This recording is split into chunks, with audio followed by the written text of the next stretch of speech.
नमस्कार दोस्तों, आपका स्वागत है। दोस्तों, हम बीएसटीसी के जो प्रीवियस ईयर के पेपर देख रहे थे, हमने 2 पेपर देख रहे हैं।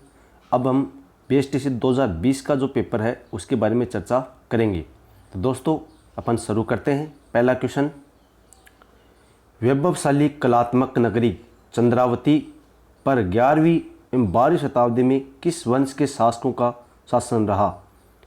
दोस्तों, इसके ऑप्शन हैं। ऑप्शन ए है गुर्जर प्रतिहार, ऑप्शन बी आबू के परमार, ऑप्शन सी सांबर के चौहान, ऑप्शन डी गुइल व सिसोदिया। तो दोस्तों, 11वीं 12वीं जो शताब्दी है उस समय राजस्थान पर गुर्जर प्रतिहारों का शासन था और ये चंद्रावती जो क्षेत्र है ये सिरोही में है। तो यहाँ पर सही आंसर होगा गुर्जर प्रतिहार। चलते हैं अगले क्वेश्चन की ओर। क्षेत्रपाल राजस्थान की संस्कृति का एक महत्वपूर्ण पहलू पूजा जाता है। ऑप्शन ए ग्राम देवता के रूप में, ऑप्शन बी ग्राम अधिकारी के रूप में, ऑप्शन सी एक पूर्वज के रूप में, ऑप्शन डी एक संत के रूप में। तो दोस्तों, इसका यहाँ पर जो सही आंसर है कि क्षेत्रपाल क्यों प्रसिद्ध है, तो ये क्षेत्रपाल ग्राम देवता के रूप में होते हैं। ये गांव की सुरक्षा करते हैं। चलते हैं अगले क्वेश्चन की ओर।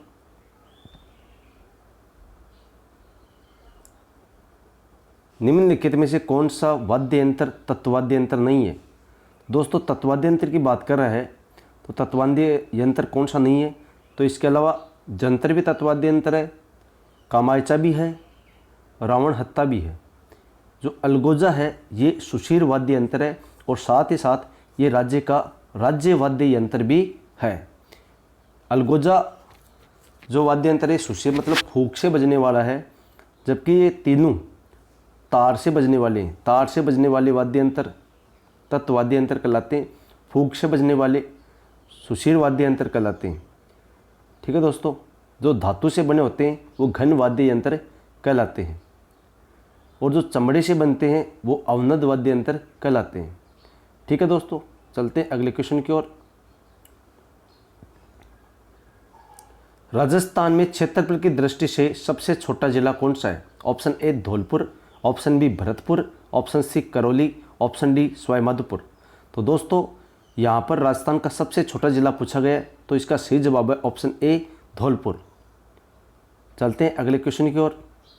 जब ये पूछे कि राजस्थान का सबसे बड़ा जिला क्षेत्रफल में कौन सा है, तो सबसे बड़ा जिला है जो जैसलमेर जिला है वो क्षेत्रफल में सबसे बड़ा जिला है। चलते हैं अगले क्वेश्चन की ओर। राजस्थान में विद्यालय एवं व्यापक शिक्षा योजना निर्माण क्रियान्वयन मूल्यांकन के लिए सर्वोच्च शैक्षिक संगठन है। Option A RSCERT Udaipur, RASE Bikaner, option C DIET DIET Jaipur, option D RIE Ajmer. दोस्तों, राजस्थान में जो सबसे विद्यालयों के लिए व्यापक शिक्षा योजना निर्माण क्रियान्वयन मूल्यांकन के लिए सर्वोच्च जो शैक्षिक संगठन है वो है RSCERT उदयपुर। इसकी स्थापना 11 नवंबर 1978 को मल्होत्रा समिति की सिफारिश पर उदयपुर में की गई थी। चलते हैं अगले क्वेश्चन की ओर।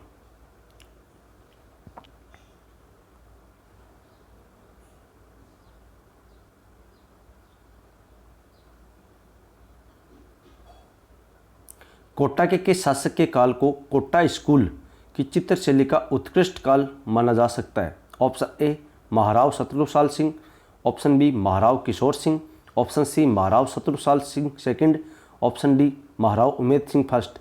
तो दोस्तों, कोटा स्कूल चित्रशैली का जो उत्कृष्ट काल यानी स्वर्ण काल महाराजा उमेद सिंह के काल को माना जाता है। ठीक है दोस्तों, चलते हैं अगले क्वेश्चन की ओर।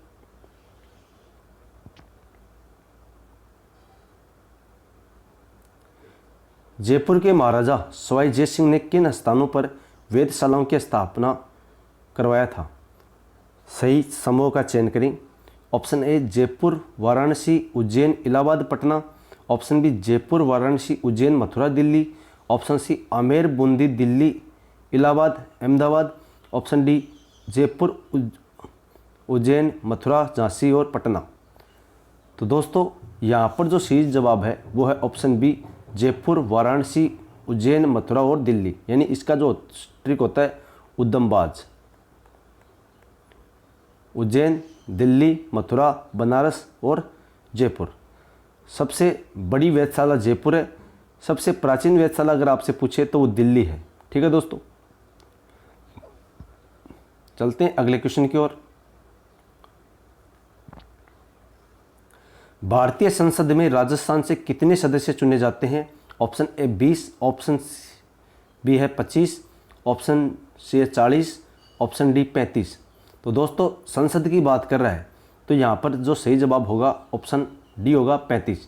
यानी 25 सदस्य तो चुने जाते हैं लोकसभा में और 10 सदस्य चुने जाते हैं राज्यसभा में। इस प्रकार कुल मिलाकर कितने सदस्य चुने जाते हैं? तो 35 सदस्य चुने जाते हैं। चलते हैं अगले क्वेश्चन की ओर। राजस्थान में 1857 की क्रांति का केंद्र कहाँ था? Option A Jaipur, option B Jaisalmer, option C Sriganganagar, option D Nasirabad. तो दोस्तों इसका जो सही जवाब है यह है ऑप्शन डी नसीराबाद 1857 की क्रांति का केंद्र था। यहाँ पर 28 मई 1857 को क्रांति की शुरुआत हुई थी। चलते हैं अगले क्वेश्चन की ओर। बंगाल की खाड़ी में गिरने वाली राजस्थान की नदियों का सही युगम निम्न में से कौन सा है? ऑप्शन ए काली सिंध व जमाई, ऑप्शन बी माही व पार्वती, ऑप्शन सी लूनी एवं चंबल, ऑप्शन डी काली सिंध गंभीरी। तो दोस्तों बंगाल की खाड़ी में गिरने वाली जो नदियां हैं उनके लिए राजस्थान की नदियों का युगम पूछा है तो यहाँ पर ऑप्शन डी काली सिंध और गंभीरी ये नदियाँ बंगाल की खाड़ी में गिरती है। ठीक है दोस्तों, अगर इसकी थोड़ी सी अपन चर्चा करें तो इसका एक ट्रिक होता है चंपा, काली, ब्रेड, बना, बाण, चखा। ठीक है दोस्तों, जैसे चंबल नदी, पार्वती नदी, काली सिंध नदी, बेड़च नदी, बनास नदी, बाणगंगा नदी और खारी नदी। तो ये बंगाल की खाड़ी में गिरने वाली नदियां हैं। ठीक है दोस्तों, तो यहाँ पर जो सही ऑप्शन हो जाएगा वो ऑप्शन डी हो जाएगा। चलते हैं अगले क्वेश्चन की ओर। फल्गुबाई संबंधित है, फल्गुबाई संबंधित है ऑप्शन ए भवाई नृत्य से, ऑप्शन बी चरी नृत्य से, ऑप्शन सी कालबेलिया नृत्य से, ऑप्शन डी तेरहताली नृत्य से। तो दोस्तों यहाँ पर जो सही जवाब है वो है ऑप्शन बी चरी नृत्य से संबंधित है फल्गुबाई। ठीक है दोस्तों, इसके अलावा थोड़ी सी अपन व्याख्या देखें तो कालबेलिया नृत्य राजस्थान का एकमात्र नृत्य है जो अंतर्राष्ट्रीय की जो यूनेस्को सूची है उसमें शामिल किया गया एकमात्र नृत्य जिसकी प्रसिद्ध नृत्यांगना है गुलाबो। इसके अलावा तेरहताली नृत्य की बात करें तो तेरहताली जो नृत्य है ये रामदेव जी की आराधना में किया जाता है 13 मंजीरों की सहायता से। इनकी जो प्रसिद्ध नृत्यांगना है वो मांगीबाई है। ठीक है दोस्तों, चलते हैं अगले क्वेश्चन की ओर।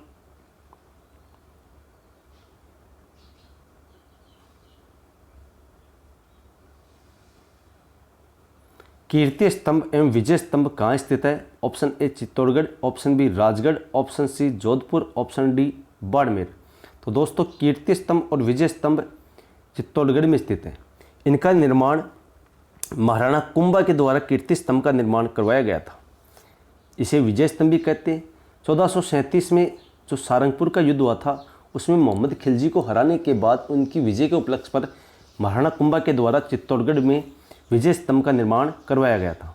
ठीक है दोस्तों, कीर्ति स्तंभ है जो जैन कीर्ति स्तंभ भी है जो जैन भांडासा जीजासा के द्वारा करवाया गया था चित्तौड़गढ़ में। ठीक है दोस्तों, चलते हैं अगले क्वेश्चन की ओर। शहीद भील बालिका कालीबाई निम्न में से किस स्थान से संबंधित थी? Option A Rastapal, option B Sangwara, option C Bichhwara, option D Gorakhera. तो दोस्तों भील बालिका कालीबाई का संबंध रास्तापाल से था और रास्तापाल कहाँ पर है? तो रास्तापाल डूंगरपुर में स्थित है। इन्होंने अपने गुरु शेमूबाई व नानाबाई खाट की जीवन बचाने के लिए 13 वर्षीय भील बालिका कालीबाई ने अपने प्राणों की त्याग दे दिया था। तो कालीबाई का पनोरमा कहाँ बना हुआ है? तो रास्तापाल डूंगरपुर में बना हुआ है। ठीक है दोस्तों, चलते हैं अगले क्वेश्चन की ओर। राजस्थान में वर्ष 2011 की जनगणना के अनुसार 1000 पुरुषों के मुकाबले में स्त्रियों की संख्या का लिंगानुपात कितना है? Option A 921, option B 928, option C 955, option D 917। दोस्तों 2011 की जनगणना के अनुसार जो लिंगानुपात राजस्थान का वह 928, जबकि 2021 की अपन बात करें तो 2001 में लिंगानुपात था 921 था, 2011 में 928। चलते हैं अगले क्वेश्चन की ओर।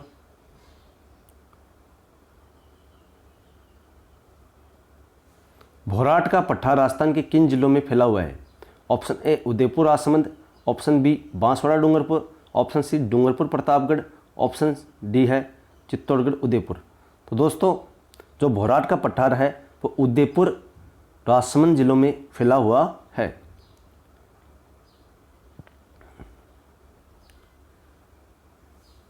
जनगणना 2011 के अनुसार राजस्थान के निम्नलिखित में से किन जिलों के जोड़े में सबसे कम साक्षरता दर है? सबसे कम साक्षरता दर की बात करें, option A Sirohi Pratapgarh, option B Jalore Banswara, option C Jalore और सिरोही, ऑप्शन डी जालौर और प्रतापगढ़। तो दोस्तों सबसे कम साक्षरता है जालौर और सिरोही की। वैसे अपन बात करें तो सर्वाधिक जो पुरुष साक्षरता है वो झुंझुनू जिले की है और सबसे कम साक्षरता प्रतापगढ़ और बांसवाड़ा की जो पुरुष साक्षरता है, प्रतापगढ़ और बांसवाड़ा की सबसे कम पुरुष साक्षरता है। ठीक है दोस्तों, वैसे राजस्थान में अपन पूरी ओवरऑल बात करें तो सर्वाधिक साक्षरता वाला जिला कोटा है, सबसे कम साक्षरता वाला जिला जालौर है। ठीक है दोस्तों, चलते हैं अगले क्वेश्चन की ओर। घग्गर नदी के किनारे बसा नगर कौन सा है? Option A Hanumangarh, option B Ramgarh, option C Ajmer, option D Jaipur. तो दोस्तों घग्गर नदी के किनारे बसा हुआ शहर हनुमानगढ़ है, जो घग्गर नदी के पेटे से भी क्या है, नीचा है। घग्गर नदी को मृत नदी भी कहते हैं। इसे कालिदास के द्वारा अंतःसलीला कहा गया। इसका उद्गम कालका की पहाड़ियाँ शिवालिक हिमालय हिमाचल प्रदेश से होता है। ये अत्यधिक बाढ़ के समय ये पाकिस्तान के फोर्ट अब्बास तक चली जाती है और वहाँ पर इसका नाम हकरा हो जाता है। ये एक आंतरिक प्रवाह की नदी है। आंतरिक प्रवाह की सबसे लंबी नदी घग्गर नदी है। ठीक है दोस्तों, 2011 की जनगणना के अनुसार राजस्थान के किस जिले की सर्वाधिक साक्षरता दर है? तो सर्वाधिक साक्षरता अभी बताया था, कोटा जिले की सर्वाधिक साक्षरता है। ठीक है दोस्तों, चलते हैं अगले क्वेश्चन की ओर।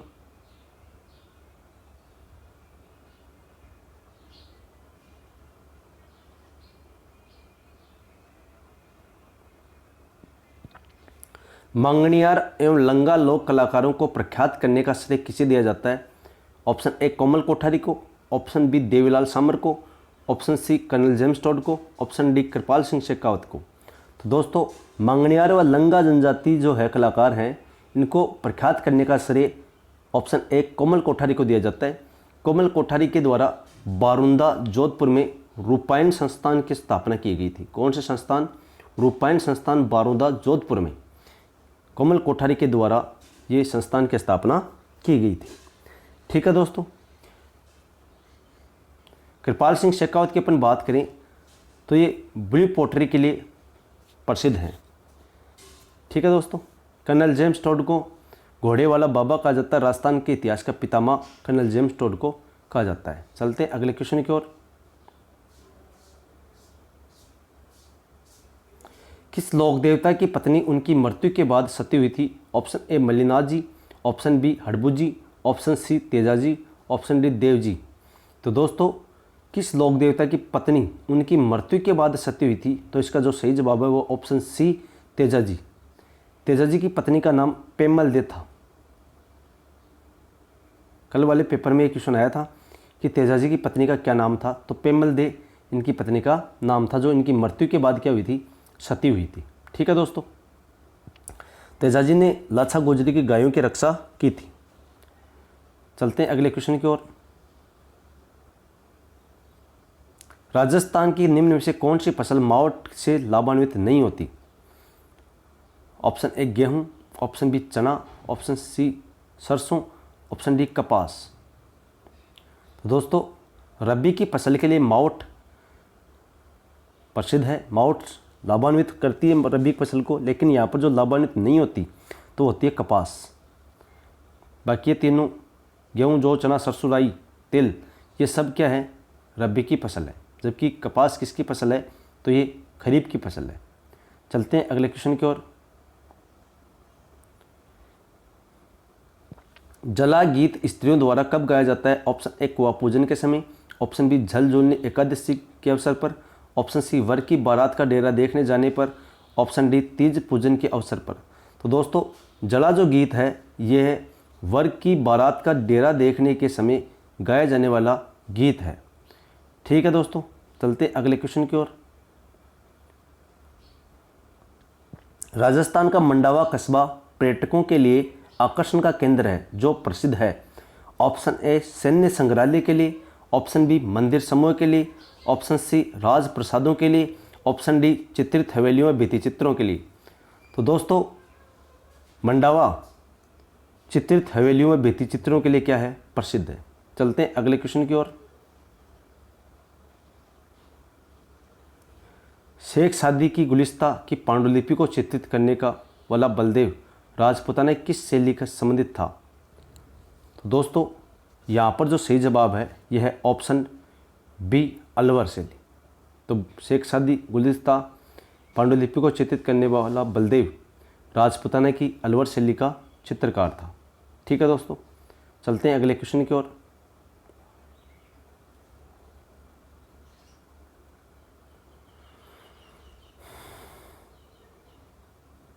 भारतीय प्राचीन लिपिमाला के लेखक कौन है?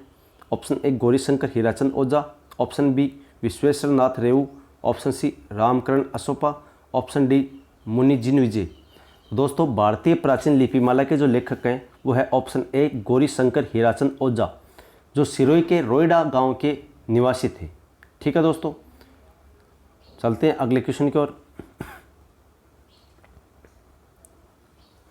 झामर खोटड़ा खाने प्रसिद्ध हैं। ऑप्शन ए सीसा जस्ता के लिए, ऑप्शन बी रॉक फॉस्फेट के लिए, ऑप्शन सी कैल्साइट के लिए, ऑप्शन डी यूरेनियम के लिए। तो दोस्तों झामर कोटड़ा के जो खाने हैं ये रॉक फॉस्फेट के लिए प्रसिद्ध हैं। ठीक है दोस्तों, जो भूमि में क्षय की समस्या आ जाती है तो उसको दूर करने के लिए रॉक फॉस्फेट का प्रयोग किया जाता है।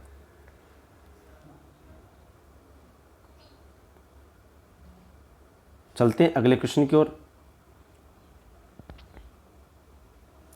रणखार के लेखक हैं option A Nand Bhardwaj, option B Malchand Tiwari, option C Jitendra Kumar Soni, option D Madhu Acharya Ashawadi. तो दोस्तों रणखार जो रचना इसके लेखक हैं जितेंद्र कुमार सोनी। चलते हैं अगले क्वेश्चन की ओर। राजपुताना की अंतिम रियासत कौन सी थी जिसने ब्रिटिश ईस्ट इंडिया कंपनी की अधीनता को स्वीकार किया था? Option A Kota, option B Udaipur, option C Sirohi, option D Jodhpur. तो दोस्तों यहाँ पर जो सही जवाब है वह है ऑप्शन बी उदयपुर। अंतिम रियासत उदयपुर थी जिन्हें ईस्ट इंडिया कंपनी की अधीनता को स्वीकार किया था। चलते हैं अगले क्वेश्चन की ओर। निम्न से कौन सा एक लोक चित्रकला का उदाहरण नहीं है? फड़, बनीठनी, पथवारी, सांझी। दोस्तों लोक चित्रकला का उदाहरण नहीं है तो वह है ऑप्शन बी बनीठनी। बाकी ये तीनों लोक कलाएं जबकि ये चित्र शैली है। ठीक है दोस्तों,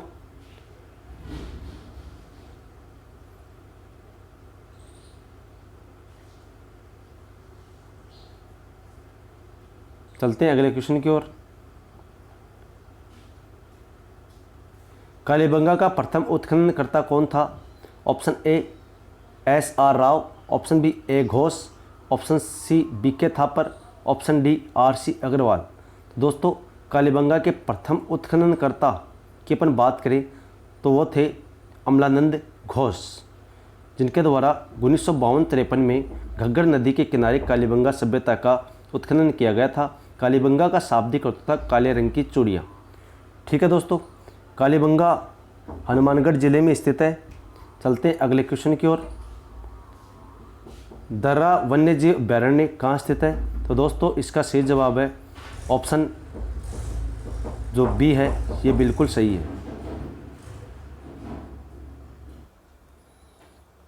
चलते हैं अगले क्वेश्चन की ओर।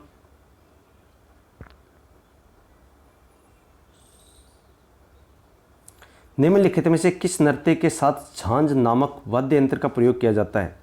ऑप्शन ए कच्ची घोड़ी नृत्य, ऑप्शन बी बम नृत्य, ऑप्शन सी तेरहताल नृत्य, ऑप्शन डी गौरी नृत्य। तो दोस्तों झांझ नामक जो वाद्य यंत्र का प्रयोग किया जाता है ऑप्शन ए कच्ची घोड़ी नृत्य के साथ। चलते हैं अगले क्वेश्चन की ओर।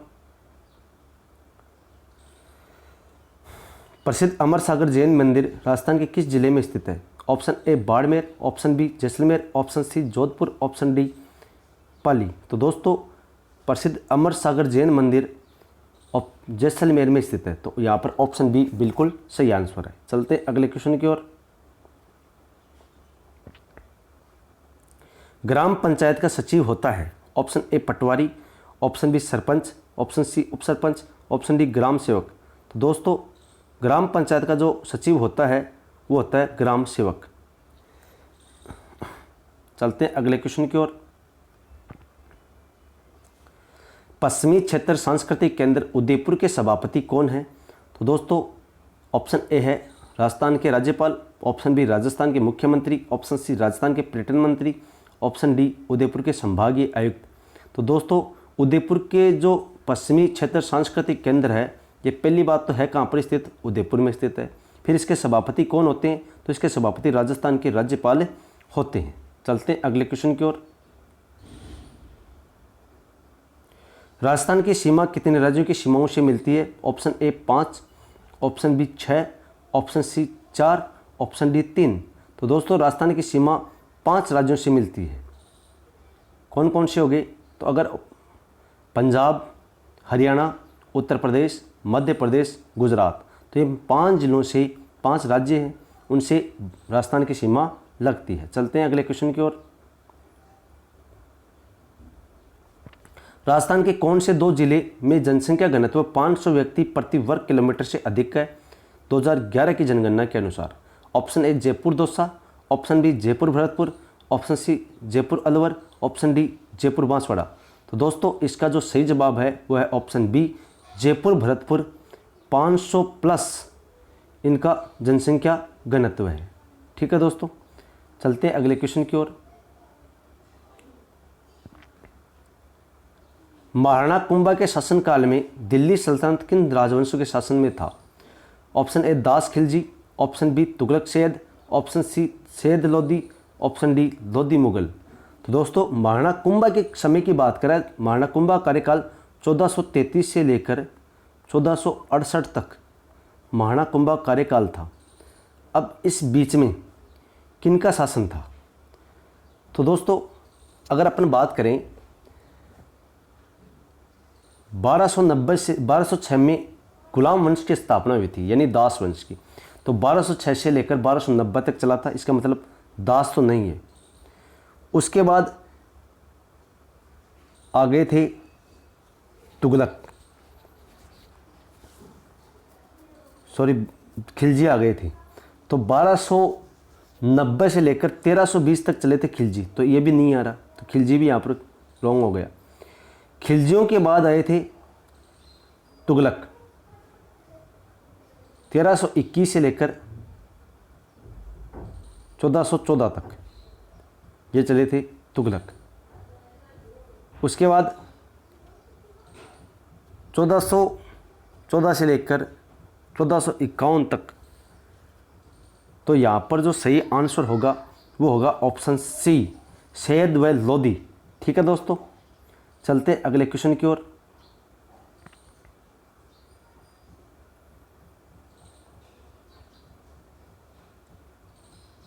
सिरोही राज्य प्रजामंडल का संस्थापक था? Option A Kanhaiyalal Mittal, option B Bhupendra Nath Trivedi, option C Gokulbhai Bhatt, option D Mithalal Vyas. तो दोस्तों सिरोही राज्य जो प्रजामंडल है इसके संस्थापक थे गोकुलभाई भट्ट, जिन्हें राजस्थान का गांधी कहा जाता है। चलते हैं अगले क्वेश्चन की ओर। राजस्थान में मंत्रिपरिषद के सदस्यों की अधिकतम संख्या होती है, तो अधिकतम सदस्य संख्या 15% हो सकती है। 200 है तो 15 दूनी 30, यानी लगभग 30 सदस्य। चलते हैं अगले क्वेश्चन की ओर।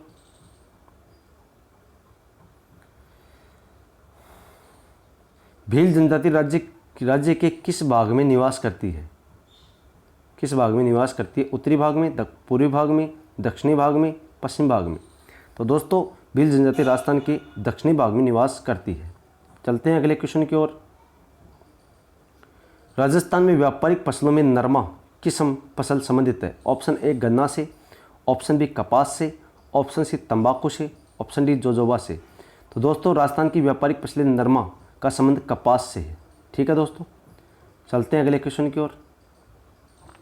राजपूताना मध्य भारत सभा की स्थापना कब हुई? Option A 1919, option B 1924, option C है 1905, ऑप्शन डी इनमें से कोई नहीं। तो दोस्तों यहाँ पर इसका जो सही आंसर है वो है ऑप्शन डी इनमें से कोई नहीं। राजपूताना मध्य भारत सभा की स्थापना 1918 में हुई थी। दिल्ली के मारवाड़ी पुस्तकालय में जमनालाल बजाज इसके प्रमुख सदस्य थे, इसके अध्यक्ष थे। ठीक है दोस्तों, चलते हैं अगले क्वेश्चन की ओर। निम्नलिखित में से कौन सा जोधपुर राज्य का शासक नहीं था? Option A Jaswant Singh, option B Ajit Singh, option C Anoop Singh, option D Mota Raja Uday Singh. तो दोस्तों जोधपुर राज्य का जो शासक नहीं था वो थे ऑप्शन सी अनूप सिंह। अनूप सिंह बीकानेर के शासक थे, न कि जोधपुर के। चलते हैं अगले क्वेश्चन की ओर। किस विधानसभा चुनाव में राजस्थान विधानसभा की सदस्य संख्या 184 से बढ़ाकर 200 की गई? ऑप्शन ए चौथी विधानसभा, ऑप्शन बी पांचवी विधानसभा, ऑप्शन सी छठा विधानसभा, ऑप्शन सी डी है सातवीं विधानसभा। दोस्तों यहाँ पर सही जवाब है ऑप्शन सी छठी विधानसभा के समय सदस्य संख्या 184 से बढ़ाकर 200 कर दी गई थी। ठीक है दोस्तों, तो ये थे आपके 100 महत्वपूर्ण प्रश्न। यहाँ पर हमने बीएसटीसी में आए हुए राजस्थान जीके के लगभग 50 क्वेश्चनों के बारे में चर्चा की है। इसके बाद हम बीएसटीसी 2019 का पेपर देखेंगे। तो ये बीएसटीसी की जो परीक्षा अगस्त माह के अंतिम सप्ताह में होने वाली है, इसके लिए बहुत ही इंपॉर्टेंट है। तो दोस्तों वीडियो को मिस न करें। चैनल पर नए तो चैनल को सब्सक्राइब कर लें, वीडियो को ज़्यादा से ज़्यादा दोस्तों के पास पहुँचाएँ, जिससे हमारा मोटिवेशन बढ़ता है और हम आपके लिए और ज़्यादा मेहनत करने के लिए बेताब रहते हैं। ठीक है दोस्तों, धन्यवाद। जय हिंद, जय भारत।